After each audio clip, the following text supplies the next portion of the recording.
महाराष्ट्र में पहली बार Aamir sir institute लाए हैं free coaching for 11 science on YouTube और 12 साइंस महाराष्ट्र बोर्ड और MHCET की तैयारी सिर्फ 3500 में। पूरे महाराष्ट्र से लगभग 30,000 स्टूडेंट्स आमिर सर के चैनल का फायदा उठा रहे हैं। ज्यादा जानकारी के लिए स्क्रीन पर दिए गए नंबर पर संपर्क करें।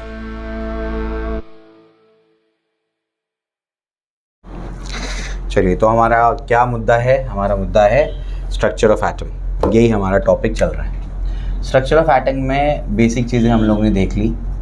क्या क्या देख लिया बताओ जल्दी से। स्ट्रक्चर ऑफ एटम में हमने कुछ एटॉमिक मॉडल्स देखे हैं अब तक। हमने शुरुआत किससे की थी ये टॉपिक की? कुछ बेसिक पार्टिकल से शुरुआत की थी। फिर हमने कुछ मॉडल्स को देखा। कौन कौन से मॉडल्स को देखा बोलो? सबसे पहला कौन सा था? Dalton's atomic model. डाल्टन क्या बोलता था? डाल्टन ये बोलता था कि किसी भी मैटर का सबसे छोटा पार्टिकल क्या होता है? एटम होता है, जो इनडिविजिबल होता है, जिसको आप फर्दर कट नहीं कर सकते। समझ आया? ठीक। उसके बाद कौन सा मॉडल आया? थॉमसन का मॉडल आया। कौन सा मॉडल? वाटरमेलन मॉडल और प्लम पुडिंग मॉडल। उसमें क्या बोला गया? एटम कैसा है? कलिंगड़ के जैसा या फिर पुडिंग के जैसा। ठीक है, बकवास मॉडल, कोई एक्सपेरिमेंट था नहीं। फिर उसके बाद कौन सा मॉडल आया? रुदरफोर्ड का मॉडल। रुदरफोर्ड का मॉडल क्या बोलता था? एटम में न्यूक्लियस सेंटर में है और इलेक्ट्रॉन क्या कर रहा है? उसके आसपास रिवॉल्व कर रहा है। कहाँ से इंस्पिरेशन लिया था उसने? बॉलीवुड के जैसा। कहाँ से इंस्पिरेशन लिया था उसने? प्लानिटरी सिस्टम से इंस्पिरेशन लिया था उसने। ठीक है ना? तो प्लानिटरी सिस्टम से उसने इंस्पिरेशन लिया और उसने बोला कि जैसे अर्थ क्या करता है? सन के आसपास घूमता है, बिल्कुल वैसे ही इलेक्ट्रॉन क्या करता है? न्यूक्लियस के आसपास घूमता है। ठीक है ना? चलो, तो ये अपने को समझ में आ गया। इसके बाद जो है आगे बढ़ते हैं। आगे क्या है? आगे मैंने आपको ये बता दिया था कि रुदरफोर्ड के मॉडल में बहुत सारे ड्रॉबैक्स थे और कुछ बेसिक चीज़ भी बताई थी, जैसे atomic number, mass number, isotopes क्या होता है, आइसोटोन्स क्या होते हैं, आइसोबार्स क्या होते हैं, ये बता चुका हूँ मैं आप लोग को। तो हम लोग ने रुदरफोर्ड के मॉडल के ड्रॉबैक देख लिए थे। ड्रॉबैक क्या थे बोलो? रुदरफोर्ड के मॉडल का ड्रॉबैक क्या था? इलेक्ट्रॉन घूमता है तो एनर्जी। हाँ, एक्सेलरेटेड चार्ज पार्टिकल क्या करेगा? एनर्जी रेडिएट करेगा। और एनर्जी रेडिएट करेगा तो क्या होगा? एक ऐसा टाइम आएगा जब इलेक्ट्रॉन की एनर्जी खत्म हो जाएगी। जब इलेक्ट्रॉन की एनर्जी खत्म हो जाएगी तो इलेक्ट्रॉन क्या करेगा? स्पाइरल डाउन होकर के न्यूक्लियस के अंदर गिर जाएगा। पूरा मॉडल ही फेल हो गया।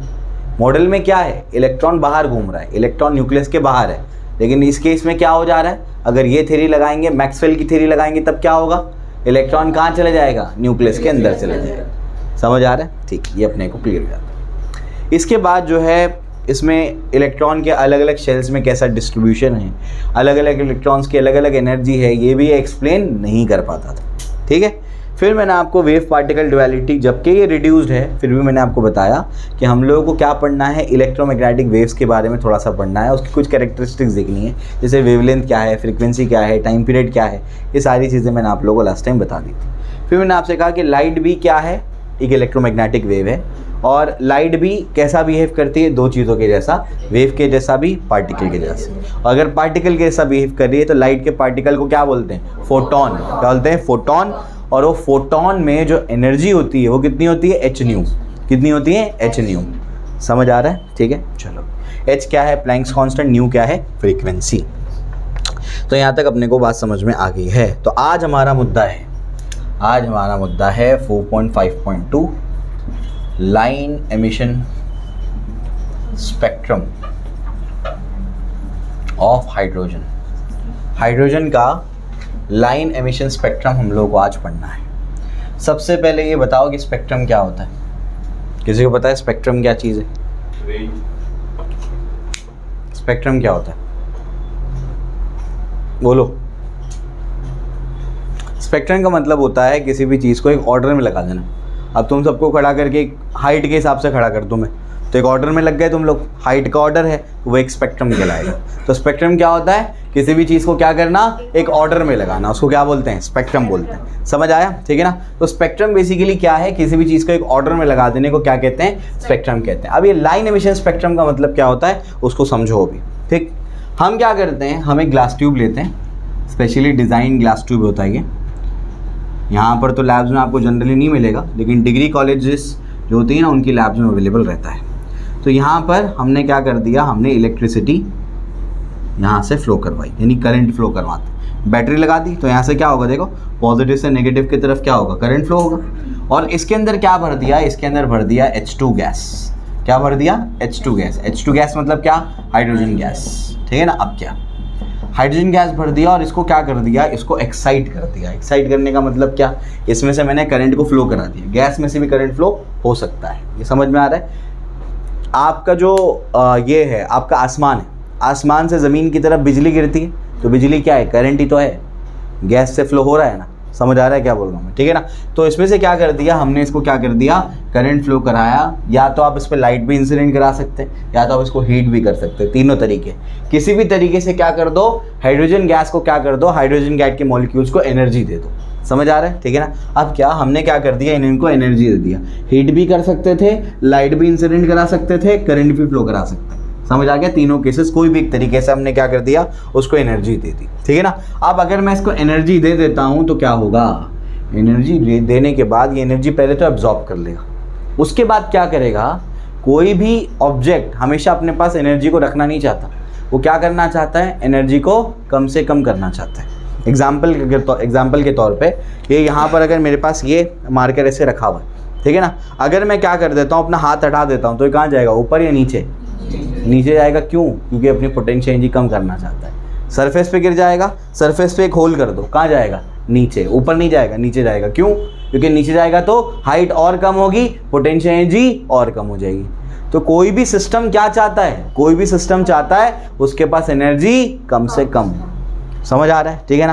पहले इसको एक्साइट कर दिया, अब उसके पास एनर्जी आ गई, अब वो क्या करेगा, एनर्जी बाहर निकालना शुरू कर देगा। जब वो एनर्जी बाहर निकालेगा तो यहाँ से जो भी यहाँ से क्या हो रहा है, बाहर निकल रहा है रेडिएशंस, उसको हम लोग प्रिज्म से क्या करेंगे, पास करवाएंगे। किससे पास कराएंगे, प्रिज्म। और प्रिज्म आप लोग को पता है, प्रिज्म एक स्प्लिटर का काम करता है। किसका काम करता है, स्प्लिटर। वाइट लाइट को अगर आप प्रिज्म से पास कराते हैं तो प्रिज्म क्या करता है, उसको स्प्लिट करके 7 कलर्स के कंपोनेंट्स बता देता है। समझ आ रहा है क्या बोल रहा हूँ मैं। बिल्कुल वैसे ही हाइड्रोजन से जो रेडिएशन निकल रहे थे, हमने इसको क्या कर दिया, प्रिज्म से पास कराया। प्रिज्म से पास कराने के बाद यहाँ पर भी हम लोग को क्या मिल गए, कुछ कंपोनेंट्स मिल गए उसके, मतलब वो भी किसी चीज़ से बना होगा, वो अपने को मिल गया प्रिज्म से पास कराने के बाद। समझ आया, क्लियर हो गया। चलो भाई, अब जो है ये अलग अलग क्या थे, ये लाइट निकल रही थी, इसमें से क्या निकल रही थी, लाइट निकल रही थी। और ये भी क्या थे, अलग अलग कलर के, अलग अलग रेंज में क्या थे, इलेक्ट्रोमैग्नेटिक वेव, मतलब लाइट थी। ठीक, अब क्या, तो बेसिकली हमने टॉपिक का नाम क्या लिखा है, line emission spectrum of hydrogen. तो क्या इसमें एक एक करके अलग अलग कलर की, अलग अलग वेवलेंथ की लाइन दिख रही है, अब यहाँ लाइन दिख रही है।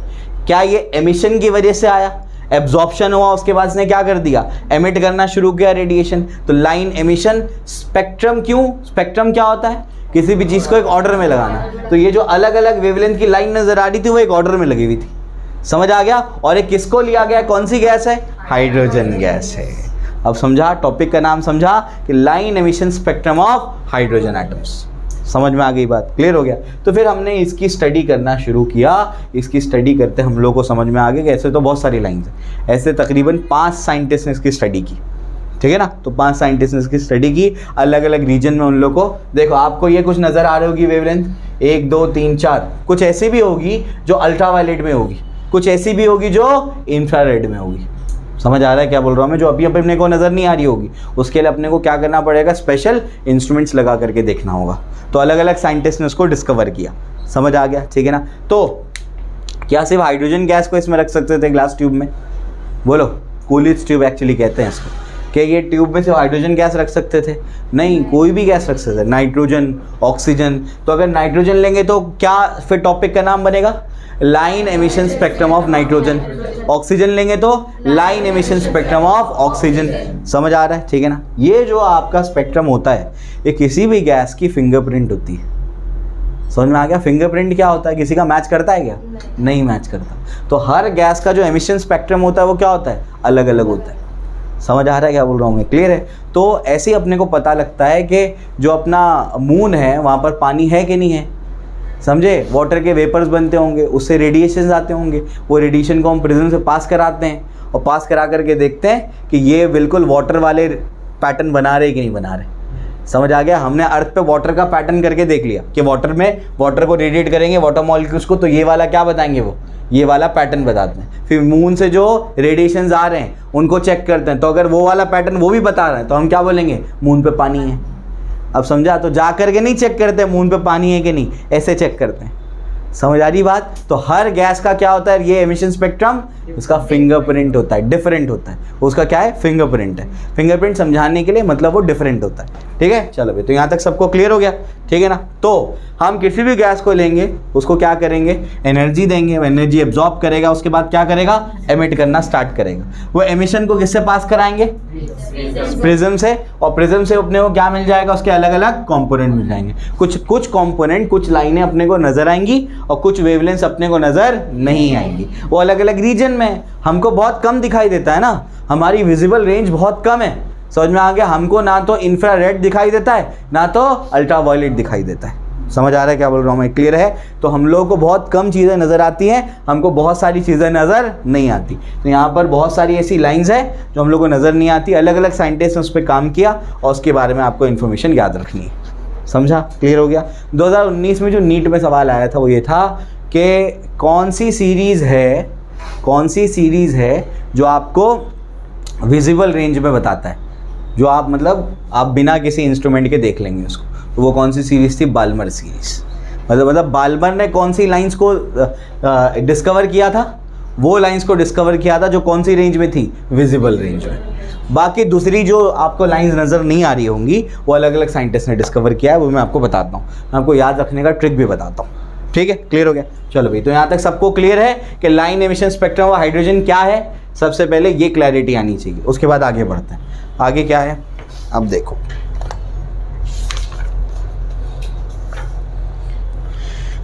अब जो है यहाँ पर एक्चुअली क्या हुआ था, अलग अलग जो वेवलेंथ आई थी, थोड़ी सी स्टोरी पे बता दूं मैं। तो अलग अलग जो यहाँ पर वेवलेंथ आई थी, तो ये वेवलेंथ है ना, ये इस पे काम कौन कर रहा था, नील बोर। कौन काम कर रहा था, नील बोर। नील बोर को ऐसे ही नोबेल प्राइज़ नहीं मिला है, भले इसका मॉडल फेल हो गया लेकिन उसने काम किया था, एक्सपेरिमेंट्स थे उसके बहुत सारे। तो नील बोर इसके ऊपर काम कर रहा था।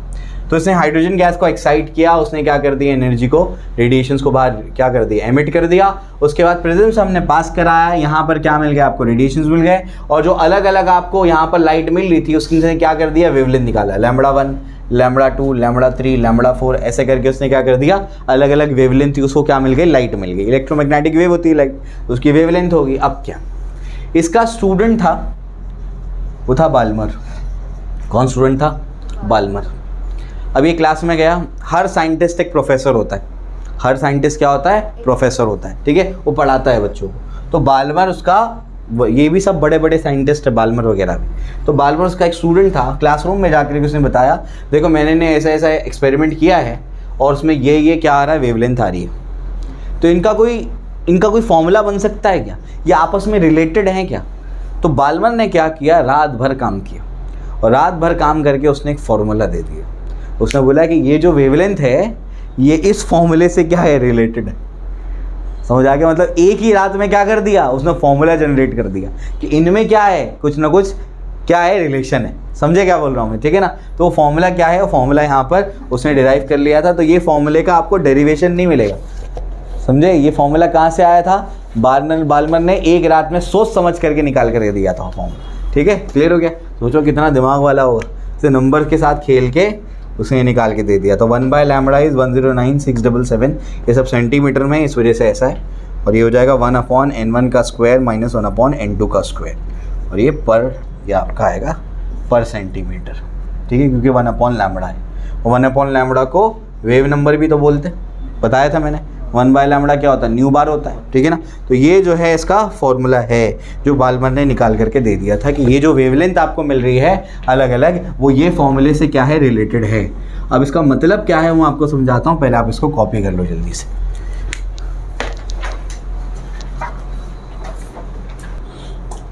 चलिए, तो ये जो है इसको क्या कहते हैं, रीडबर्ग्स कांस्टेंट। तो कॉन्सेप्ट दिमाग में गया, क्लियर हो रहा है क्या कर रहे हैं हम लोग, हम गैस को एक्साइट कर रहे हैं, उसके स्पेक्ट्रम को क्या कर रहे हैं, फिर स्टडी कर रहे हैं।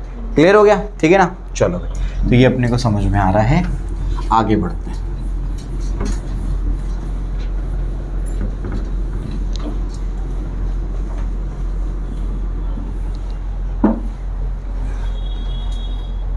आगे क्या है उसके बाद, अभी अपने को ये तो समझ में आ गया कि ये जो है यहाँ पर फॉर्मूला मिल गया वेव नंबर का, या 1/λ क्या मिला 109677, 1/n1 है, l का स्क्वायर माइनस 1/h का स्क्वायर लिख देता हूँ इसको। ठीक, ये क्या चीज़ है मैं आपको समझाता हूँ। ये जो है नील बोर क्या कह रहा था, अभी ऐसा सबसे पहले ऐसा हो क्यों रहा है उसको एक्सप्लेन करना पड़ेगा, क्योंकि मैंने आपसे क्या कहा था, इंजीनियरिंग क्या है ये होता है, साइंस क्या है ये क्यों होता है, ये कैसे होता है, समझ आ गया। इसको एक्सप्लेन करने को क्या बोलते हैं, साइंस बोलते हैं। ठीक, तो बेसिकली नील बोर क्या था, इंजीनियर था कि साइंटिस्ट था, साइंटिस्ट था। तो उसको एक्सप्लेन करना पड़ेगा कि ये जो आपको स्पेक्ट्रम नज़र आ रहा है हाइड्रोजन का, ये स्पेक्ट्रम क्यों नज़र आ रहा है, उसका रीज़न क्या है। तो उन लोगों ने बहुत सोचा और सोच करके एक रीज़न बताया। ठीक, रीज़न क्या है, रीज़न ये है, उसने अभी पॉस्टुलेट्स आएंगे उसके आगे, मैं सिर्फ शॉर्ट इंट्रोडक्शन दे रहा हूँ कि एटम में क्या होता है, न्यूक्लियस होता है, और न्यूक्लियस के आसपास क्या होते हैं, अलग अलग क्या होते हैं, ऑर्बिट्स होते हैं। आपके लिए शेल्स होते हैं, अलग अलग क्या होते होंगे, शेल्स होते होंगे। ठीक, तो होता क्या है इसके अंदर, होता ये है कि ये जो आपको अलग अलग लाइंस नज़र आ रही है ना, वो क्यों नज़र आ रही है वो आप समझो। अभी एक एक करके आपको समझाता हूँ कि ये जो है हमारा ऐसा है, ये के शेल है, एल शेल है, एम शेल है, और एक कौन सा होगा, एन शेल होगा, एन शेल होगा। जब शेल बोलेंगे ना, शेल, तो हम लोग अल्फ़ाबेट यूज़ करते हैं उसके लिए। क्या यूज़ करते हैं, अल्फ़ाबेट, जैसे के एल एम एन। और जब ऑर्बिट बोलते हैं ना, ऑर्बिट, ऑर्बिट बोलेंगे तो हम लोग नंबर्स यूज़ करते हैं उसके लिए, 1 2 3 एंड सो ऑन। समझ आ रहा है क्या बोल रहा हूँ मैं। तो शेल बोलेंगे तो अल्फ़ाबेट यूज़ करते हैं, और ऑर्बिट बोलेंगे तो नंबर्स यूज़ करते हैं। ठीक है, तो ये K shell is equals to orbit number 1, एक ही बात है। एल शेल मतलब orbit 2, orbit 3, orbit 4 and so on. ठीक, अब जो है ये कहता क्या है, ये लोग ये बोल रहे थे कि जो आपको लाइंस नज़र आ रही है बेसिकली वो क्या है, वो इलेक्ट्रोमैग्नेटिक वेव है, वो तो लाइट है। तो लाइट आ कहाँ से रही है, तो यहाँ पर नील बोर ने बताया कि अलग अलग शेल्स में इलेक्ट्रॉन का क्या है, डिस्ट्रीब्यूशन है। अलग अलग शेल्स में क्या है, इलेक्ट्रॉन का डिस्ट्रीब्यूशन है। अलग अलग शेल्स में इलेक्ट्रॉन क्या है, डिस्ट्रीब्यूटेड है। ठीक है ना, अलग अलग शेल्स में क्या है, इलेक्ट्रॉन डिस्ट्रीब्यूटेड है। समझ में आ गया, ठीक है ना। तो कोई शेल में 2 है, किसी शेल में 8 है, किसी शेल में क्या है 18 है, किसी में 32 है, ऐसे इलेक्ट्रॉन डिस्ट्रीब्यूटेड है। उसका फॉर्मूला बताऊंगा आगे कौन से शेल में कितना होगा। लेकिन अलग अलग शेल्स में क्या है, इलेक्ट्रॉन डिस्ट्रीब्यूटेड है। ध्यान से सुनो, आप जब क्या कर रहे हो, आपके जो ट्यूब में बहुत सारा क्या भरा हुआ था बताओ ज़रा, H2 गैस, उसमें से एक एटम को बाहर निकाल रहा हूँ और उसको मैग्नीफाई कर दिया मैंने।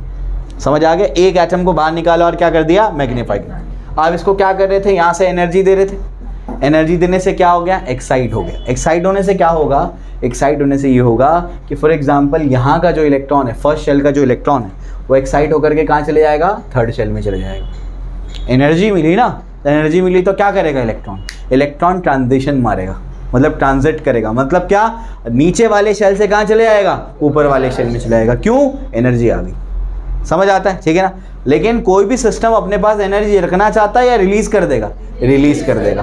1 नैनो सेकेंड के अंदर क्या करता है, ये इलेक्ट्रॉन एनर्जी क्या करता है, रिलीज कर देता है। मतलब क्या करता है, इलेक्ट्रॉन फिर से वापस से आ जाता है ग्राउंड स्टेट पे, और यहां से क्या रिलीज कर देता है, एक फोटोन। क्या रिलीज कर देता है, एक फोटोन। और जो फोटोन रिलीज करता है वही आपको बाहर रेडिएशन के फॉर्म में नजर आता है।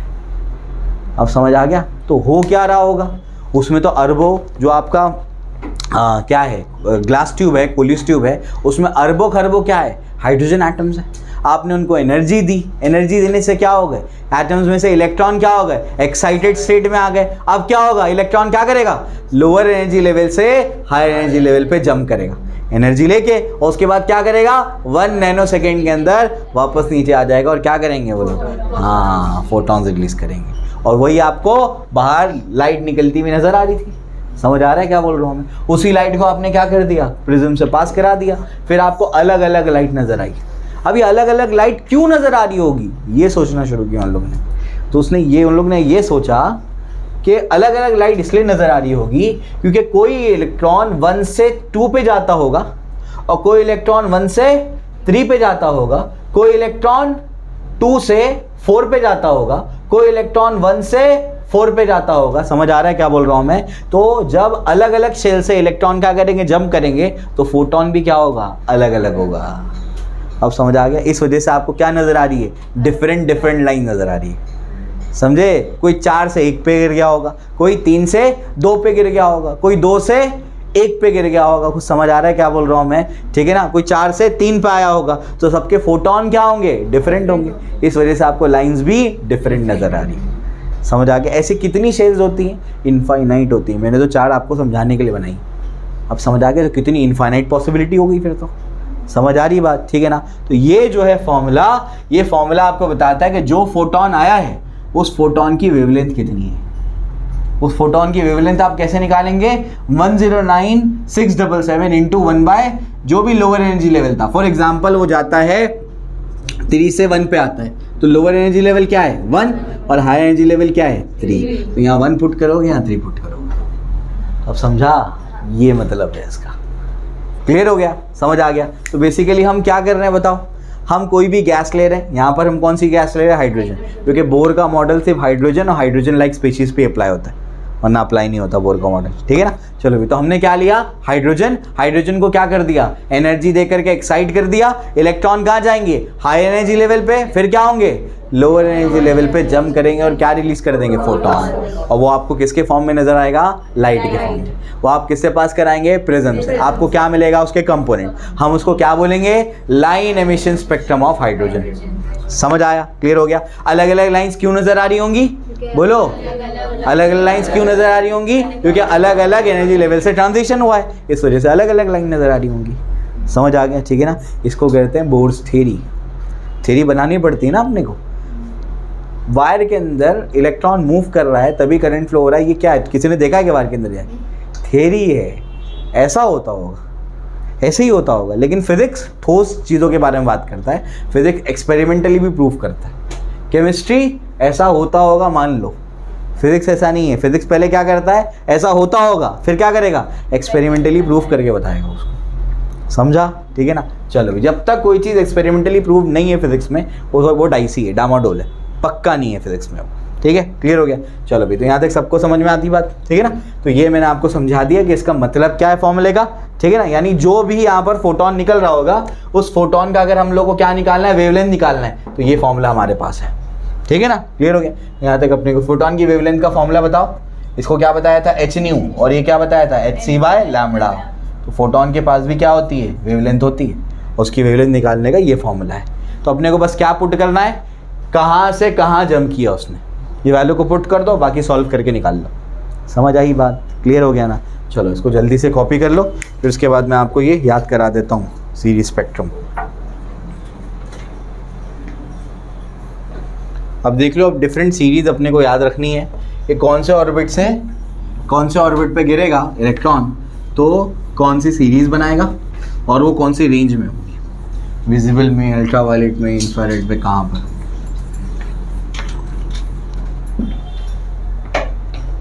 चलो, तो series emission spectral lines for hydrogen, तो अपने को क्या करना है, सीरीज देखनी है। टेबल के फॉर्म में दिया हुआ वही बना देता हूँ मैं।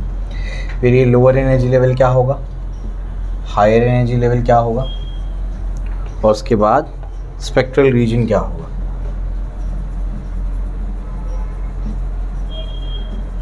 स्पेक्ट्रल रीजन क्या होगा। ठीक है?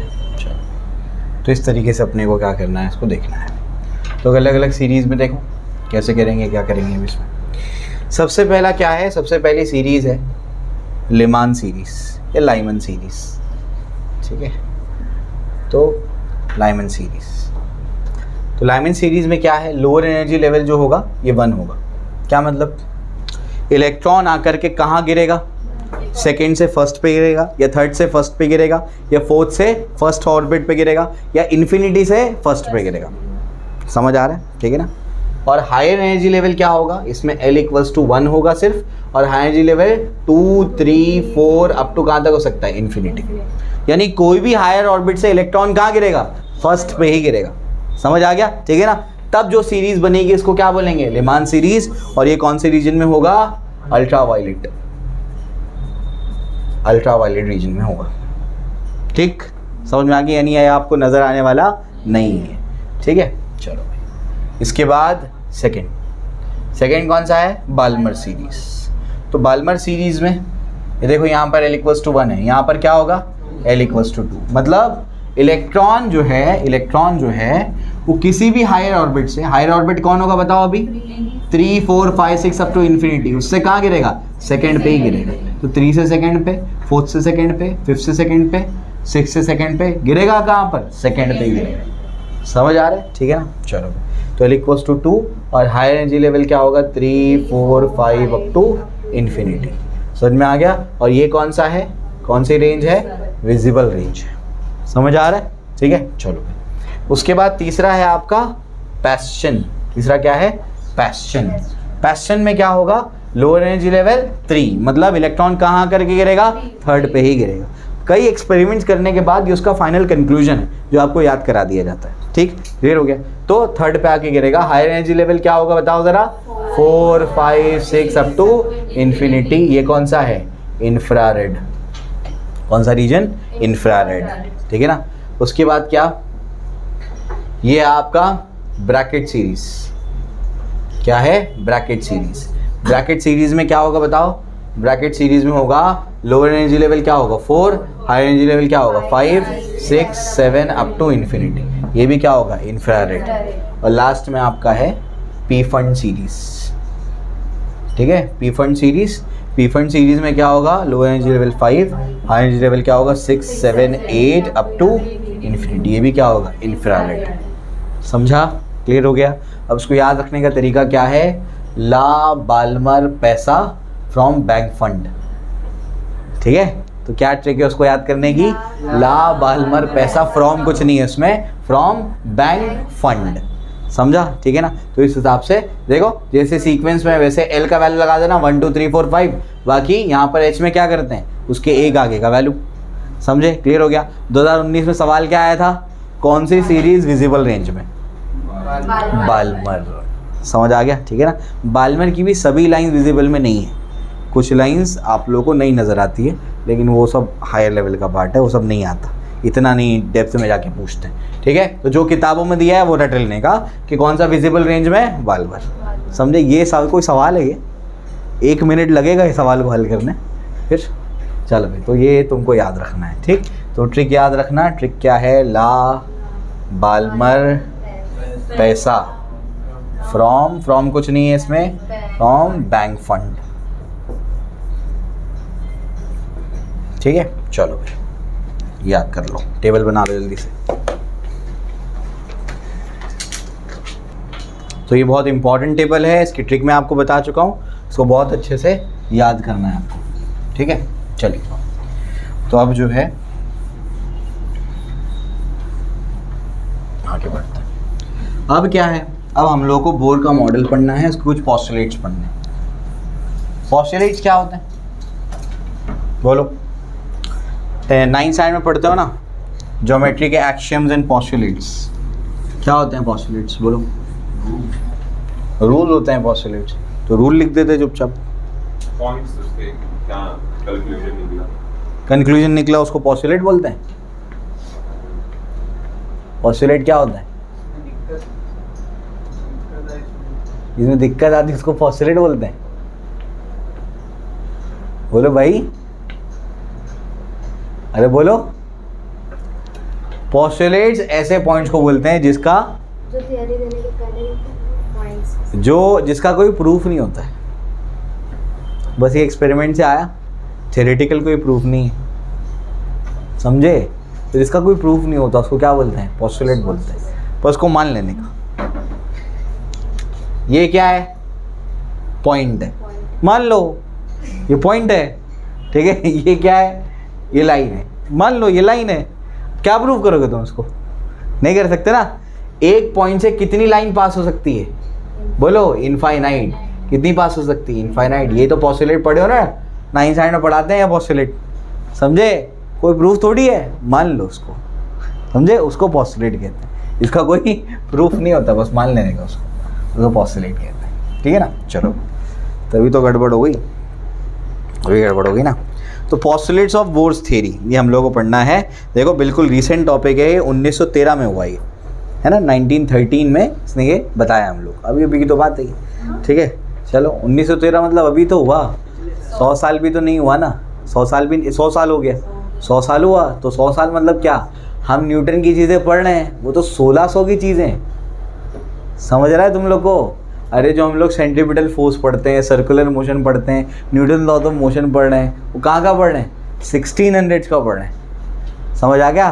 कितना, लगभग 400 साल के ऊपर पहले, लगभग 400 साल, समझ में आ गया। और ये 100 साल पहले का पढ़ रहे हैं, तो ये तो नज़दीक ही हुआ अपने, ठीक है। चलो भाई, तो ऐसे तो हम लोग जब फिजिक्स पढ़ रहे हैं तो 400 साल पुराना पढ़ रहे हैं, और जब केमिस्ट्री में पढ़ रहे हैं उसको, केमिस्ट्री पढ़ रहे हैं तो अभी 100 साल पुराना पढ़ रहे हैं, ठीक है। तो इसने कुछ पॉस्टुलेट्स दिया, और उसने quantum theory, wave particle duality और emission line spectra of hydrogen, इन सबको यूज़ करके उसने क्या कर दिया, कुछ पॉस्टुलेट्स दिया, ठीक है ना। तो postulates of Bohr's atomic theory हम लोगों को भी पढ़नी है। तो postulates of Bohr's atomic theory क्या कहता है, आइए इसको समझते हैं, ठीक है। तो postulates of Bohr's atomic theory, तो बोर्स एटॉमिक थ्योरी के पॉस्टुलेट्स अभी अपने को क्या करने हैं, देखने हैं। तो बोर्स एटॉमिक थ्योरी के पॉस्टुलेट क्या कहते हैं, एक एक करके हम लोग इसको रीड करेंगे और फिर इसको समझने की कोशिश करेंगे। कुछ पॉस्टुलेट्स तुमको हवा मार देंगे अभी, ठीक है, वो तो उसको भी नहीं समझ में आए थे नील बोर को, लेकिन एक्सपेरिमेंट्स वो आ रहा था, ठीक है ना। उस टाइम पे नील बोर को भी नहीं समझा था कि ये क्या बात हो रही है यहाँ पे, ये क्या पॉस्टुलेट आ गया, ठीक है। फिर भी मैं पूरी कोशिश करूँगा कि आपके दिमाग में बैठाऊँ उसको, ठीक। सबसे पहला postulate, electron in the hydrogen atom can move around the nucleus in one of the many possible circular paths of fixed radius and energy. These paths are called orbits, energy, stationary states और allowed energy states. क्या बोल रही है, बोलो क्या बोलता है। और these orbits are arranged concentrically around the nucleus in an increasing order of energy. क्या मतलब, सबसे पहले postulate में इलेक्ट्रॉन क्या कर सकता है, इलेक्ट्रॉन न्यूक्लियस के आसपास फिक्स्ड पाथ में, फिक्स्ड सर्कुलर पाथ में घूम सकता है, समझ आ गया, ठीक है ना। वो फिक्स्ड सर्कुलर पाथ कैसे रखे हुए हैं, कॉन्सेंट्रिकली रखे हुए हैं। कॉन्सेंट्रिक मतलब क्या, जिनका सेंटर सेम होता है, समझ आ रहा है, उसको क्या बोलते हैं, कॉन्सेंट्रिक कहते हैं, ठीक है। तो ये जो है इसने कहा कि ऐसे क्या है, बहुत सारे फिक्स सर्कुलर पाथ, कितने हैं, इनफाइनाइट।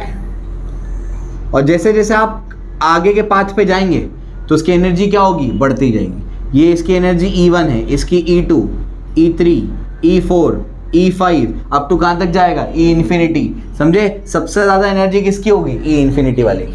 इनमें सबसे ज़्यादा एनर्जी किसकी होगी, E5। तो जैसे जैसे आगे बढ़ोगे वैसे क्या होगी, एनर्जी बढ़ती जाएगी। क्लियर हो रहा है, ठीक। इसके बाद वो बोलता है कि इलेक्ट्रॉन सिर्फ इन्हीं फिक्स्ड पाथ में घूम सकता है, इसमें घूम सकता है, यानी फर्स्ट ऑर्बिट में घूम सकता है, सेकेंड ऑर्बिट में घूम सकता है, इन ऑर्बिट्स के बीच की जगह में नहीं घूम सकता electron.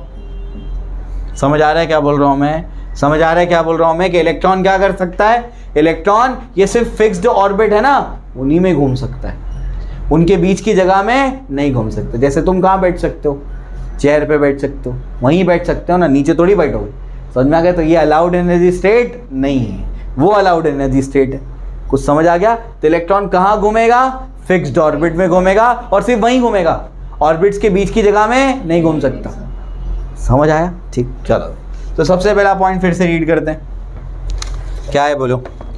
The electron in the hydrogen atom can move around the nucleus in one of the many possible circular path of fixed radius and energy. हर ऑर्बिट का रेडियस फिक्स है, एनर्जी भी फिक्स है, ठीक है ना। इसके बाद these path are called orbits या स्टेशनरी स्टेट्स या फिर अलाउड एनर्जी स्टेट्स। ऑर्बिट या फिर स्टेशनरी स्टेट्स या फिर allowed energy states. These orbits are arrange concentrically. सब सर्कल का सेंटर क्या है, यही तो है, सबका सेंटर सेम है, ठीक है। These orbits are arrange concentrically around the nucleus in an increasing order of energy. समझे, हर एक की एनर्जी क्या हो रही है, बढ़ती जाएगी, समझा, क्लियर हो गया। फर्स्ट पॉइंट क्लियर है। सेकेंड पॉइंट पे चलते हैं, आ जाओ। The energy of an electron in orbit does not change with time. जो जिस पॉइंट पे इसने रुदरफोर्ड के मॉडल को फेल किया था, उसी पॉइंट को खुद ही खारिज कर रहा है। क्या बोला था उसने, इलेक्ट्रॉन घूमेगा तो एनर्जी रेडिएट करेगी। सेकेंड पॉइंट में क्या बोल रहा है, रेडिएट नहीं करता इलेक्ट्रॉन। समझा क्या बोल रहा है? इलेक्ट्रॉन एनर्जी रेडिएट नहीं करता, यही तो बोल रहा है कि energy of an electron in the orbit does not change with time, मतलब टाइम के साथ चेंज ही नहीं हो रही, मतलब एनर्जी रेडिएट ही नहीं कर रहा हो, यही मतलब है उसका। ठीक है, घूमने के लिए एनर्जी चाहिए तो एनर्जी कांस्टेंट है, समझ में आ गया? वो रेडिएट करके कम नहीं कर रहा उसको। ठीक है, however the electron will move from lower stationary state to a higher stationary state if and when the required amount of energy is absorb by the electron. तो मैं बता चुका हूँ, इलेक्ट्रॉन कहाँ से कहाँ जाएगा? लोअर एनर्जी स्टेट से कहाँ जाएगा? हायर एनर्जी स्टेट पे। कब? जब रिक्वायर्ड अमाउंट ऑफ एनर्जी उसको मिल जाएगी। यहाँ से यहाँ तक जाने के लिए फॉर एग्जांपल 5 यूनिट की एनर्जी चाहिए, तुमने 3 यूनिट की एनर्जी दी, जाएगा क्या? नहीं जाएगा। समझ आ रहा है क्या बोल रहा हूँ मैं? तुमको कितनी एनर्जी देनी पड़ेगी? 5 यूनिट की देनी पड़ेगी। समझा? क्लियर हो गया? वापस से रीड करो। However the electron will move from a lower stationary state to a higher stationary state if and when the required amount of energy is absorb by the electron. समझ में आ गया? कब मूव करेगा? जब required amount of energy absorb कर लेगा electron, तब मूव करेगा। ठीक है ना? Energy is emitted when electron moves from a higher stationary state to a lower one. समझे? जब वो हायर से लोअर पे आएगा तब क्या करेगा? एनर्जी एमिट करेगा। ठीक है, वही तो लिखा हुआ है, वापस से रीड करो। Energy is emitted when electron moves from a higher stationary state to a lower one. The energy change does not take place in a continuous manner. Continuous manner में एनर्जी का चेंज नहीं होता है। समझ में आ गया? डिस्क्रीट मैनर में मतलब क्या?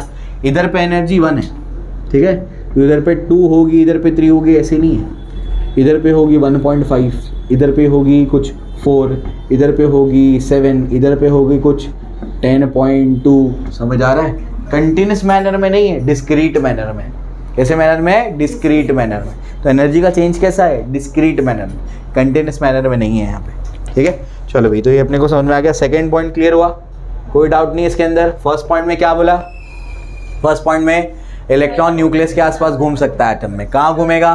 सर्कुलर पाथ में। उसका और नाम क्या है? स्टेशनरी स्टेट या फिर अलाउड एनर्जी स्टेट। ठीक है ना? और क्या बोला गया? और कुछ बोला उसमें? हाँ, वो उनके एनर्जी और रेडियस फिक्स है, और वो पाथ कैसे हैं? कॉन्सेंट्रिक है, सबके सबका सेंटर क्या है? सेम। ठीक, इसके बाद सेकेंड पॉइंट में क्या बोलता है? इलेक्ट्रॉन घूमते हुए एनर्जी रेडिएट नहीं करेगा। कब एनर्जी रेडिएट करेगा? जब वो हायर से लोअर पे जाएगा, हायर से लोअर पे जाएगा, और फिर लोअर से हायर पे कब जाएगा? जब एनर्जी एब्जॉर्ब करेगा। एनर्जी एब्जॉर्ब करके लोअर से हायर पे जाएगा, हायर से लोअर पे गिरेगा तो क्या करेगा? एनर्जी बाहर फेंकेगा, घूमते हुए एनर्जी को नहीं फेंकेगा। और ऑर्बिट्स की एनर्जी कंटिन्यूस मैनर में चेंज नहीं हो रही, वो कैसी है? डिस्क्रीट मैनर में चेंज हो रही। ठीक है, क्लियर हो गया? चलो, अब इसके बाद आपको थोड़ा सा एंगुलर मोमेंटम मुझे बताना पड़ेगा, क्योंकि अभी यहाँ पर रिक्वायर्ड है। ठीक है, पहले एक काम करते हैं, तीसरा पॉइंट पढ़ते हैं, फिर एंगुलर मोमेंटम को पढ़ते हैं। तीसरा पॉइंट क्या कहता है?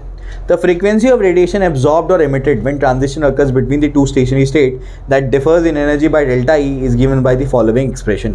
कुछ समझ में नहीं आएगा इससे, ये क्लियर है ना? मैं थर्ड पॉइंट समझाता हूँ।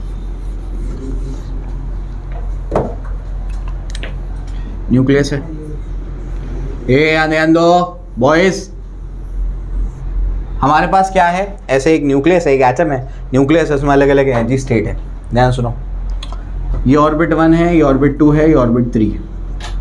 अब इलेक्ट्रॉन जो है 3rd से 1 पे आता है। कहाँ पे आता है? 3rd से 1 पे आता है। ठीक है ना? तो 3 से कहाँ पर आ रहा है? वो 1 पे आ रहा है। ठीक, अब क्या? ध्यान से सुनो, ये पहले तो एनर्जी लेके वहाँ गया होगा, उसकी बात नहीं करनी, गया। अब क्या कर रहा है? एनर्जी एमिट कर रहा है। तो 3 से 1 पे आएगा तो क्या करेगा? फोटोन रिलीज करेगा। ये फोटोन जो रिलीज करेगा उसकी एनर्जी कितनी होगी, ये मुझे निकालना है। समझ आ रहा है क्या बोल रहा हूँ मैं? ये जो फोटोन रिलीज करेगा उसकी एनर्जी कितनी होगी? तो अब ध्यान से सुनो, फॉर एग्जाम्पल 3rd ऑर्बिट की एनर्जी थी 5, फॉर एग्जाम्पल 1st ऑर्बिट की एनर्जी थी 1 नहीं ले लो, 3 ले लो। कितना है? 3, फॉर एग्जाम्पल 3। ठीक है ना? तो ये जो फोटोन एमिट हो रहा है ना, फोटोन जो एमिट हो रहा है, फोटोन की एनर्जी होगी 5 - 3 यानी 2। समझा? तो फोटोन कितनी एनर्जी लेके बाहर निकलेगा? दोनों ऑर्बिट के एनर्जी का डिफरेंस। समझ आ गया? फोटोन कितनी एनर्जी का फोटोन बाहर निकलेगा? दोनों एनर्जी लेवल के एनर्जी का डिफरेंस। समझ आ गया, दोनों ऑर्बिट के एनर्जी का डिफरेंस, उतनी एनर्जी लेके बाहर निकलेगा। यानी अगर इसकी एनर्जी को E1 बोल दिया जाए, इसकी एनर्जी को ऐसे बोलो EL लोअर और EH हायर, ठीक है ना। तो अगर आपको ये निकालना है एनर्जी ऑफ फोटोन, क्या निकालना है, एनर्जी ऑफ फोटोन, कि फोटोन के पास कितनी एनर्जी होगी, तो आप क्या निकालोगे, EH माइनस EL, ऐसे निकालोगे। और एनर्जी ऑफ फोटोन का फॉर्मूला बताओ, स्टार्ट में बताओ ना, पैकेट के पास कितनी एनर्जी होती है, एच न्यू, कितनी होती है, एच न्यू, तो वो तो एच न्यू होती है, तो एच न्यू क्या होगा, EH माइनस EL, तो न्यू क्या होगा बताओ जरा, EH minus EL divide by H। समझ में आ गया, बुक में चेक करो फॉर्मूला, अब समझा, ठीक है। बुक से रीड करेंगे कुछ समझ में आने वाला नहीं था, अब समझ में आ गया। तो फोटोन जब बाहर निकलेगा तो कुछ एनर्जी लेके बाहर निकलेगा, कितनी एनर्जी लेके बाहर निकलेगा, दोनों एनर्जी लेवल का जो भी एनर्जी का डिफरेंस है उतनी एनर्जी लेके बाहर निकलेगा, ठीक है। हायर का एनर्जी लेवल जो है वो फॉर एग्जांपल 10 है, उसकी एनर्जी 10 है, लोअर वाले की 5 है, कितनी एनर्जी लेके बाहर, 5 की बाहर लेके निकलेगा। समझा, क्लियर हो गया। उसकी फ्रीक्वेंसी का फॉर्मूला है, इसको कहते हैं बोर्स फ्रीक्वेंसी रूल। क्या बोलते हैं इसको, बोर्स फ्रीक्वेंसी रूल। तो ये है बोर्स फ्रीक्वेंसी रूल, ठीक है। कॉपी कर लो फटाफट से, मैं एंगुलर मोमेंटम समझाता हूँ, ये 4 पॉइंट कंप्लीट हो जाएंगे।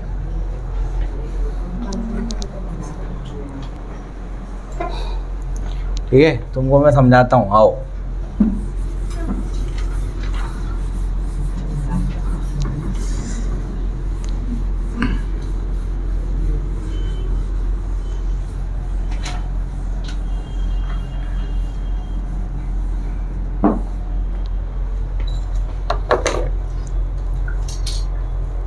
ठीक है, चलो। तो ये वो पॉइंट अभी हम लोग देखने जा रहे हैं जो उस टाइम पे बोर को भी नहीं समझ में आया था कि ऐसा क्यों आ रहा है, ठीक है। लेकिन मैं आपको कुछ अलग टेक्निक से समझाने की कोशिश करूँगा जिससे आपके भेजे में जाएगा ये, ठीक। चलो इंशाल्लाह। तो फोर्थ पॉइंट क्या है, उसको समझने से पहले आपको समझना पड़ेगा कि एंगुलर मोमेंटम क्या होता है। एंगुलर मोमेंटम बेसिकली आपको ये बताता है कि किसी के पास कितना एंगुलर मोशन है। जिसके पास जितना एंगुलर मोशन है हम बोलेंगे उसका एंगुलर मोमेंटम उतना ज़्यादा है, ठीक। मेरे पास 2 फैन है, अब दोनों फैन का मैं क्या निकालूंगा, एंगुलर मोमेंटम निकालूंगा। जिसका एंगुलर मोमेंटम ज़्यादा आएगा मैं बोलूँगा इसके पास एंगुलर मोशन ज़्यादा है, और जिसका कम आएगा क्या बोलूँगा, उसके पास एंगुलर मोशन कम है। एंगुलर मोशन मतलब रोटेशनल मोशन, आसान भाषा में ये मतलब, ठीक। तो एंगुलर मोमेंटम क्या बताता है, अमाउंट ऑफ रोटेशनल मोशन के बारे में, किसके पास कितना ज़्यादा रोटेशनल मोशन है, किसके पास कितना कम रोटेशनल मोशन है। एंगुलर मोमेंटम का नोटेशन क्या है यहाँ पर, L। तो अगर L ज़्यादा मतलब रोटेशनल मोशन ज़्यादा, L कम मतलब रोटेशनल मोशन कम, ठीक, क्लियर है। अब यहाँ पर जो एंगुलर मोमेंटम है उसका फॉर्मूला है, वो फॉर्मूला आपको निकालना पड़ेगा। अब बोलेंगे यहाँ क्यों पढ़ना है, क्योंकि न्यूक्लियस के आसपास कौन घूम रहा है, इलेक्ट्रॉन घूम रहा है, तो ये भी तो क्या कर रहा है, सर्कुलर मोशन परफॉर्म कर रहा है, तो इसका भी एंगुलर मोमेंटम निकाल सकते हैं। तो L इक्वल्स टू क्या होता है, आई ओमेगा। L का फॉर्मूला क्या होता है, आई ओमेगा। आई क्या है इसमें, मोमेंट ऑफ इनर्शिया, और ये क्या है इसका, ओमेगा मतलब एंगुलर वेलोसिटी। ओमेगा क्या है, एंगल, बता चुका हूँ ना, एंगुलर वेलोसिटी, ठीक है। आई क्या है, मोमेंट ऑफ इनर्शिया कहते हैं इसको। अभी इसका जैसे कल बताया था मैंने, इनर्शिया क्या होता है, चलाने में दिक्कत या चल रहा है तो रोकने में दिक्कत। मोमेंट ऑफ इनर्शिया क्या है, घुमाने में दिक्कत या घूम रहा है तो रोकने में दिक्कत, उसको मोमेंट ऑफ इनर्शिया कहते हैं। बस वही कॉन्सेप्ट, ठीक है। चलो, और एक चीज़ हम लोग जानते हैं कि V इक्वल्स टू क्या होता है, आर ओमेगा होता है। V इक्वल्स टू क्या होता है, आर ओमेगा। और मोमेंट ऑफ इनर्शिया का फॉर्मूला होता है मास इनटू डिस्टेंस का स्क्वायर। यहाँ पर तो रेडियस है तो वो रेडियस का स्क्वायर, ठीक है। चलो, तो ये दोनों वैल्यू को पुट कर देते हैं, यहाँ से ओमेगा निकाल लो। ओमेगा क्या होगा, V upon R. Therefore L equals to I की जगह पर क्या हो जाएगा, mr स्क्वायर। ओमेगा की जगह क्या आ जाएगा, V बाय आर। एक आर कैंसिल, तो क्या बचेगा, mvr। समझे, तो एंगुलर मोमेंटम क्या आया, mvr। एक बार नीट में सवाल आ गया था ग्रेविटेशन में, इसमें एंगुलर मोमेंटम का ये फॉर्मूला यूज हो रहा था, ठीक है। तो याद कर लो एंगुलर मोमेंटम का ये formula, L equals to I omega. NEET की बात कर रहा हूँ मैं, L equals to I omega, ये याद कर लो। और दूसरा फॉर्मूला क्या है, mvr, ठीक है ना। हमको कौन सा अभी काम आने वाला है, ये फॉर्मूला, ठीक। तो अगर किसी बॉडी का अपने को क्या निकालना है, जो घूम रही है बॉडी, उसका क्या निकालना है, उसका निकालना अपने का एंगुलर मोमेंटम। तो कैसे निकालोगे, उसका मास पुट करो, उसका वेलोसिटी पुट करो, और उसका रेडियस या डिस्टेंस पुट करो, तो आपको क्या मिल जाएगा, एंगुलर मोमेंटम। समझ आ रहा है, ठीक है ना। चलो भाई, तो ये अपने को समझ में आता है। ये सबको क्लियर है? ठीक। अब अगर मुझे इस इलेक्ट्रॉन का एंगुलर मोमेंटम निकालना है तो मैं क्या पुट करूंगा बताओ? इस इलेक्ट्रॉन का मास पुट करूंगा, इस इलेक्ट्रॉन की जो वेलोसिटी होगी वो पुट करूंगा, और इस इलेक्ट्रॉन का जो भी रेडियस होगा वो पुट करूंगा। तीनों को सब्स्टिट्यूट कर दूंगा, क्या मिल जाएगा? Angular momentum. समझ आ रहा है? ठीक, चलो। ऐसे कोई इलेक्ट्रॉन दूसरे ऑर्बिट में होगा। अब मुझे बताओ, ये दूसरे ऑर्बिट में जो इलेक्ट्रॉन होगा इसका मुझे एंगुलर मोमेंटम निकालना है, तो कैसे निकालूंगा? फिर से वही कहानी, क्या होगा बताओ जरा? मास पुट करूंगा, वेलोसिटी पुट करूंगा और रेडियस। अब बताओ एंगुलर मोमेंटम सेम आएगा अलग अलग आएगा? क्यों अलग अलग आएगा? रेडियस डिफरेंट है, वेलोसिटी भी डिफरेंट ही होगी, रेडियस भी डिफरेंट है, मास भले सेम हो तो एंगुलर मोमेंटम क्या होगा? डिफरेंट आएगा। समझ आ गया? यानी हर ऑर्बिट के इलेक्ट्रॉन का एंगुलर मोमेंटम क्या होगा? अलग अलग होगा। समझ आया? ठीक, यहां तक क्लियर है? ठीक। फर्स्ट पॉस्टुलेट या फर्स्ट पॉइंट में एक कुछ बोला गया था। क्या बोला गया था बताओ? फर्स्ट पॉइंट में बोला गया था कि इलेक्ट्रॉन हर जगह नहीं घूमेगा। इलेक्ट्रॉन कहां घूमेगा? फिक्स्ड ऑर्बिट में घूमेगा। तो ये फिक्स्ड ऑर्बिट डिसाइड कैसे करेंगे आप? ये भी तो सवाल उठना चाहिए। ये फिक्स्ड ऑर्बिट डिसाइड कैसे किया गया? तो वो फोर्थ पॉइंट में बताता है कि फिक्स्ड ऑर्बिट डिसाइड कैसे करेंगे। ठीक, तो फिक्स्ड ऑर्बिट कैसे डिसाइड करेंगे? ये पॉस्टुलेट ये बोलता है कि फिक्स्ड ऑर्बिट वो होंगे जिन ऑर्बिट में इलेक्ट्रॉन का एंगुलर मोमेंटम h/2π का इंटीग्रल मल्टीपल होगा। वापस से सुनो, फिक्स्ड ऑर्बिट वो होंगे जिन ऑर्बिट में इलेक्ट्रॉन का एंगुलर मोमेंटम क्या होगा? h/2π का इंटीग्रल मल्टीपल। इंटीग्रल मल्टीपल मतलब क्या? या तो h/2π का 1 टाइम्स होगा, या तो 2 टाइम्स होगा, या तो 3 टाइम्स होगा। कोई ऑर्बिट में इलेक्ट्रॉन का एंगुलर मोमेंटम आ रहा होगा 1.5 टाइम्स h/2π, उस ऑर्बिट में नहीं घूमेगा वो। समझे? ठीक है, अभी कुछ समझ में नहीं आया तुमको, समझाता हूँ। तो पहले स्टेटमेंट लिखते हैं, अभी भी समझाऊंगा, मैं सब्र करो। तो मैं इस पर आया ही नहीं हूँ, तो टेक्निक में लेता हूँ। तो एंगुलर मोमेंटम क्या होता है? ये है बेसिकली, ये एंगुलर मोमेंटम नहीं। फोर्थ पॉइंट में क्या लिखना है? Electron will revolve only in those orbits in which the angular momentum of electron is an integral multiple of h/2π। Electron उन्हीं ऑर्बिट में घूमेगा जिन ऑर्बिट्स में इलेक्ट्रॉन का एंगुलर मोमेंटम h/2π का इंटीग्रल मल्टीपल होगा। कुछ समझ में नहीं आता है, समझाता हूं। ये h/2π तुम्हारे समझने के लिए, फॉर एग्जांपल इसका वैल्यू 4 है। तुम्हारे समझने के लिए वैल्यू कितना है? फॉर एग्जांपल 4, 5 भी हो सकता है, 10 भी हो सकता है, कुछ 5 ले लो, 5 है। ठीक है, फॉर एग्जांपल ये सॉल्व करके h का वैल्यू कल बताया था 6.63 × 10⁻34, वो पुट करो, 2π 6.28 पुट करो, सॉल्व करो, कुछ ना कुछ तो आंसर आएगा ना। फॉर एग्जाम्पल उसका आंसर आ गया 5, फॉर एग्जाम्पल। ठीक, चलो। न्यूक्लियस है, न्यूक्लियस के आसपास कितने सर्कल बन सकते हैं?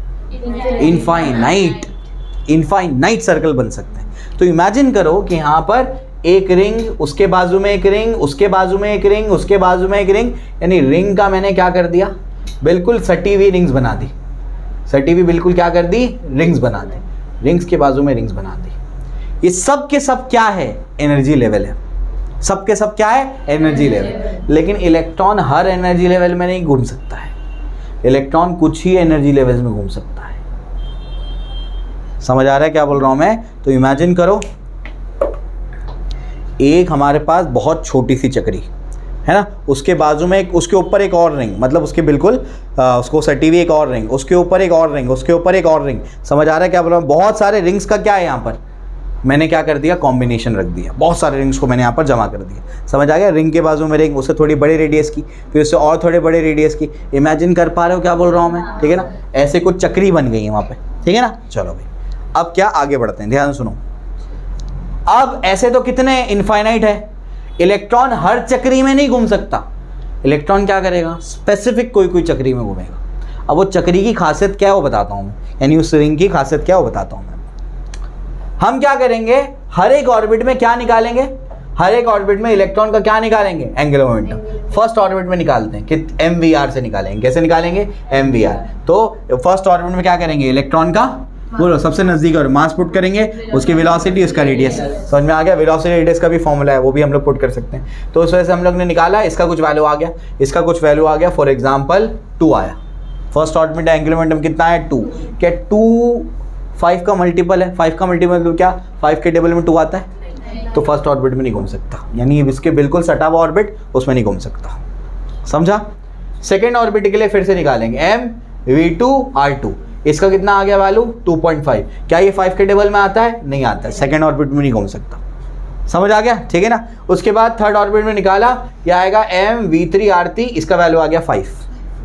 हाँ 5 जो है 5 के टेबल में आता है, यानी 5 जो है h/2π का मल्टीपल है, एक गुना आ रहा है ना, 1 टाइम्स आ रहा है। 5 किसके इक्वल है, h/2π, समझाने के लिए तो ये 1 टाइम्स तो बना, 1 टाइम्स h/2π, समझे। इसका मतलब थर्ड ऑर्बिट में घूम सकता है। हमारे हिसाब से भी थर्ड था, तो हमने इसका नाम क्या रख दिया, हम इसका नाम रख देंगे फर्स्ट ऑर्बिट। फर्स्ट ऑर्बिट क्यों, ये वो पहला ऑर्बिट है जिसमें इलेक्ट्रॉन घूम सकता है। समझा कि काउंटिंग के हिसाब से थर्ड था, लेकिन अलाउंस के हिसाब से फर्स्ट है। समझ आ रही बात, ठीक है ना। उसके बाद ऐसे ही फोर्थ ऑर्बिट का निकालेंगे। फोर्थ ऑर्बिट चेक किया, ये आया 6, इसमें नहीं घूम सकता। फिफ्थ का निकाला, इसमें आ गया कुछ 10, इसमें घूम सकता है। कुछ समझ आ गया। ऐसे ही हर एक ऑर्बिट का निकाल के चेक करेंगे, क्या, एंगुलर मोमेंटम। हर एक ऑर्बिट में इलेक्ट्रॉन का एंगुलर मोमेंटम निकाल के चेक करेंगे। अगर वो एंगुलर मोमेंटम का वैल्यू h/2π का 1 टाइम्स आ जाए, 2 टाइम्स आ जाए, 3 टाइम्स, 4 टाइम्स, मतलब क्या इंटीग्रल मल्टीपल आ जाए तो घूमेगा, अगर इंटीग्रल मल्टीपल नहीं आए तो नहीं घूमेगा। समझा, ये है वो। ये तो उसको समझ में आ गया बोर को कि वो बोल रहा है इंटीग्रल मल्टीपल आ रहा है तो घूमेगा, लेकिन ऐसा क्यों हो रहा है इसका उसको मतलब समझ में नहीं आया। रीज़न क्या है, क्यों ऐसा घूम रहा है, इसका रीज़न आपको आगे समझेगा जब आप डी ब्रॉगली का हाइपोथेसिस पढ़ेंगे। इसका रीज़न वहाँ समझ में आएगा कि इलेक्ट्रॉन वेव के जैसा बिहेव कर रहा है, इस वजह से ऐसा करता है। यहाँ तक भेजे में गई बात। सबसे पहले पॉइंट में क्या बोला गया है, बोलो।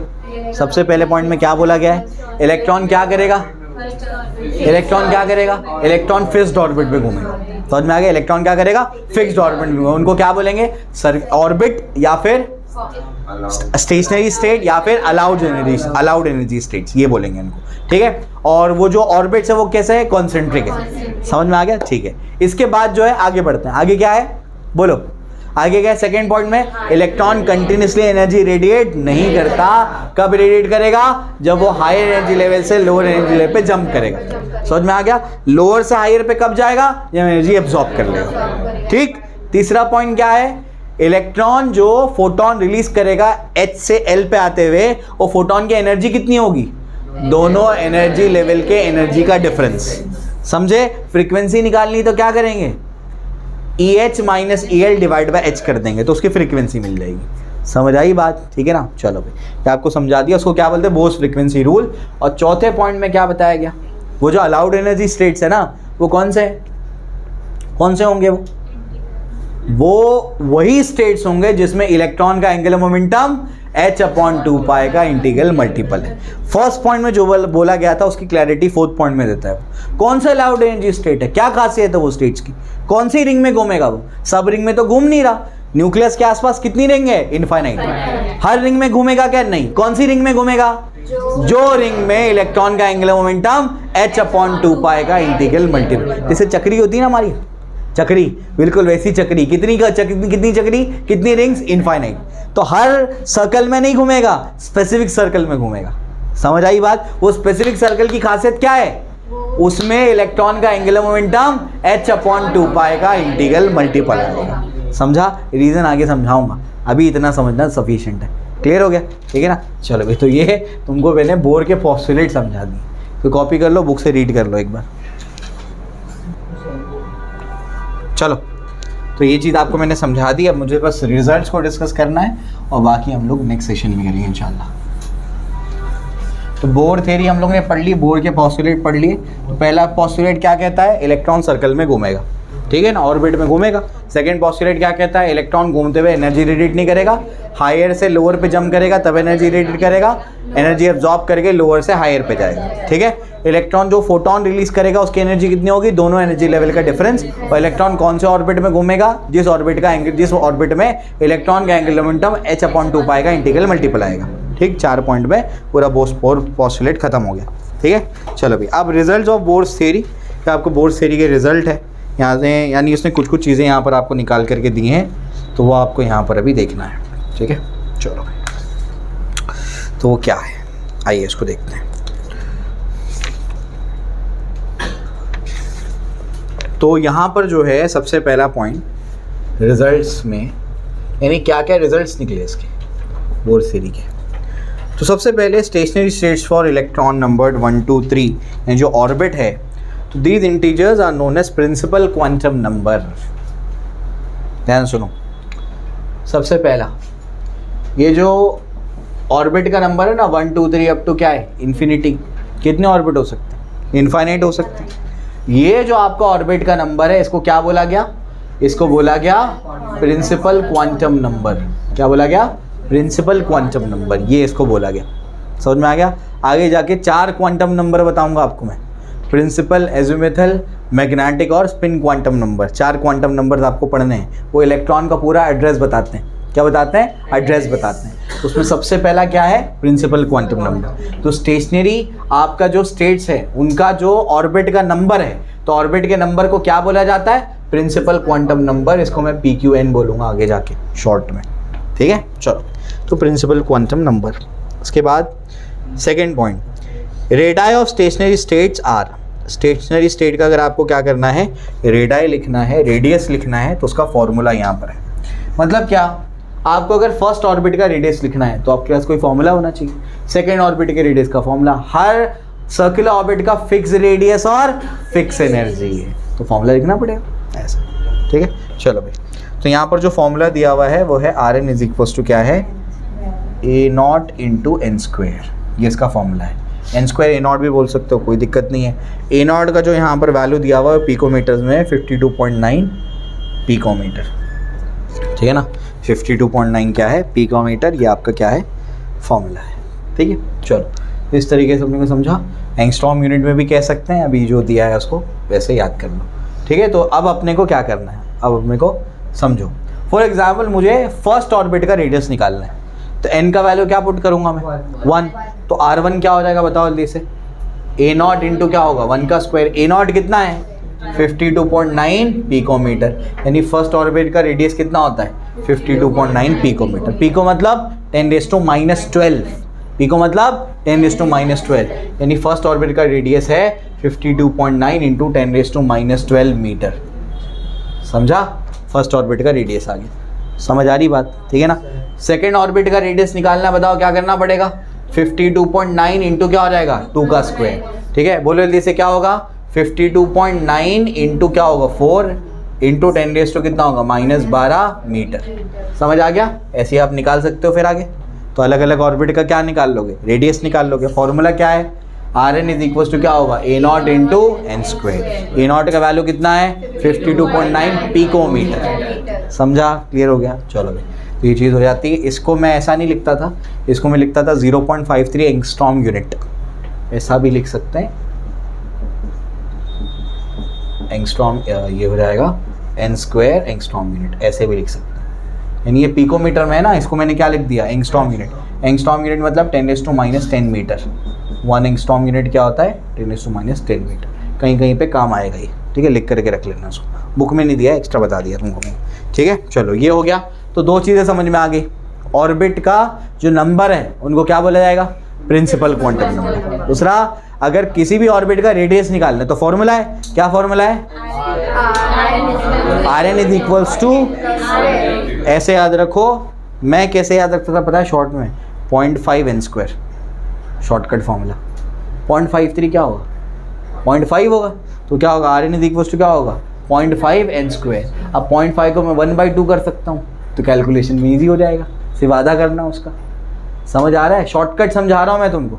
बाकी तो तुम अपने हिसाब से कर सकते हो, मैं अपना शॉर्टकट समझा रहा हूँ तुमको, ठीक है। आपकी बुक में क्या दिया हुआ है, आपकी बुक में दिया हुआ है iron equals to a nought n square, a nought का वैल्यू कितना है 52.9 पिकोमीटर, ठीक है। क्लियर हो गया, कॉपी करो, फिर नेक्स्ट पॉइंट बताता हूँ।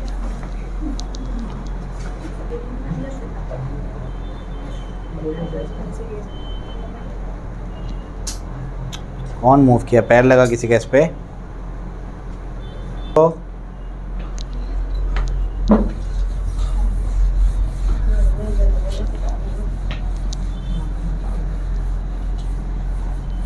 चलो यहाँ तक अपने को समझ में आ गया। अब इसके बाद जो है तीसरी चीज़ मैं आपको क्या बता रहा हूँ उसको देखो। थर्ड पॉइंट में ये है कि हमने क्या बोला था फर्स्ट पॉइंट में, जब हम लोग बोर का पोस्टुलेट पढ़ रहे थे तो उसमें हम लोग ये पढ़ रहे थे कि बेसिकली हर ऑर्बिट का रेडियस और एनर्जी क्या है, फिक्स्ड है, ये हम लोग पढ़ रहे थे।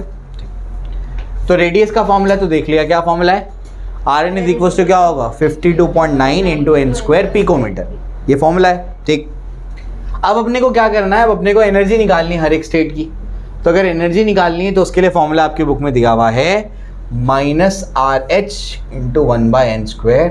याद रखना, अभी जो फॉर्मूला इससे पहले लिखा है रेडियस का, और अभी जो फॉर्मूला लिखा रहा हूँ मैं एनर्जी का, ठीक है, nth ऑर्बिट की एनर्जी का, वो दोनों के दोनों फॉर्मूले सिर्फ हाइड्रोजन एटम पे लगेंगे, जनरलाइज फॉर्मूले नहीं है। हाइड्रोजन लाइक स्पेशीज पे भी नहीं लगेंगे, सिर्फ किस पे लगेंगे, हाइड्रोजन एटम पे। अभी मैं जनरल फॉर्मूला लिखा दूंगा, वो सब पे लग जाएगा, ठीक। अभी लिखाता हूँ, पहले जो बुक में दिया वो लिखा रहा हूँ। तो E n is equals to क्या होगा, E n is equals to होगा -RH इंटू 1/n²। ये आपका क्या होगा, ई एन होगा, सॉरी, nth ऑर्बिट की एनर्जी, ठीक है। चलो, और इसका आंसर जो है वो किस में है, जूल में। किस में आंसर, जूल में। तो एनर्जी का आंसर किस में है, जूल में, ठीक। अब क्या, फर्स्ट ऑर्बिट की अच्छा एक और चीज़, RH का वैल्यू क्या है। तो RH का वैल्यू हम लोग को यहाँ पर गिवन है, क्या RH का वैल्यू, जूल में उसका जो वैल्यू होता है वो होता है 2.18 इंटू 10⁻18 जूल, ठीक है ना। तो ये इसका वैल्यू है, ठीक। तो ये जो है देयरफॉर nth ऑर्बिट की एनर्जी क्या बन जाएगी, -2.18 इंटू 10⁻18 इंटू 1 क्या होगा, n²। और ये आंसर किस में है, जूल में। अब मुझे निकालनी है फर्स्ट ऑर्बिट की एनर्जी, बताओ क्या होगा, -2.18 इंटू 10⁻18 1 अपॉन क्या हो जाएगा 1² जूल। तो क्या बनेगा बताओ, -2.18 इंटू 10⁻18 जूल, ठीक है, E1, ठीक है। अब अगर सेकेंड ऑर्बिट की एनर्जी निकालनी तो क्या पुट करोगे, यहाँ पर 2 पुट करोगे, यहाँ पर क्या हो जाएगा 2 मतलब 4 डिवाइड करोगे, आंसर आ जाएगा। समझ आ रहा है, और कोई बताने की ज़रूरत तो नहीं है, बस ये ठीक है। ये जो फर्स्ट ऑर्बिट की एनर्जी आई, इसको बोलते हैं energy of the ground state. क्या बोलते हैं इसको, ग्राउंड स्टेट, शॉर्ट में इसको बोलेंगे ग्राउंड स्टेट, ठीक है। क्लियर हो गया, फर्स्ट ऑर्बिट की एनर्जी को क्या बोलते हैं, ग्राउंड स्टेट, ठीक है। चलो भाई, अपने को समझ में आता है, बाकी आप लोग फिर निकाल सकते हो, ठीक है। सेकेंड ऑर्बिट थर्ड ऑर्बिट की एनर्जी निकाल सकते हो, ठीक है। फिर प्रॉब्लम करा दूँ एक, और डी वाला जो पॉइंट है वो करा देता हूँ, ठीक है, जल्दी से कर लो। चलिए, तो डी पॉइंट से पहले क्या एक प्रॉब्लम दिया गया है, उसको सॉल्व करते हैं, फिर डी वाले पॉइंट पे चलते हैं। 4 इसके इंपॉर्टेंट रिजल्ट्स हैं, उसको डिस्कस कर लिया हम लोगों ने, ठीक है।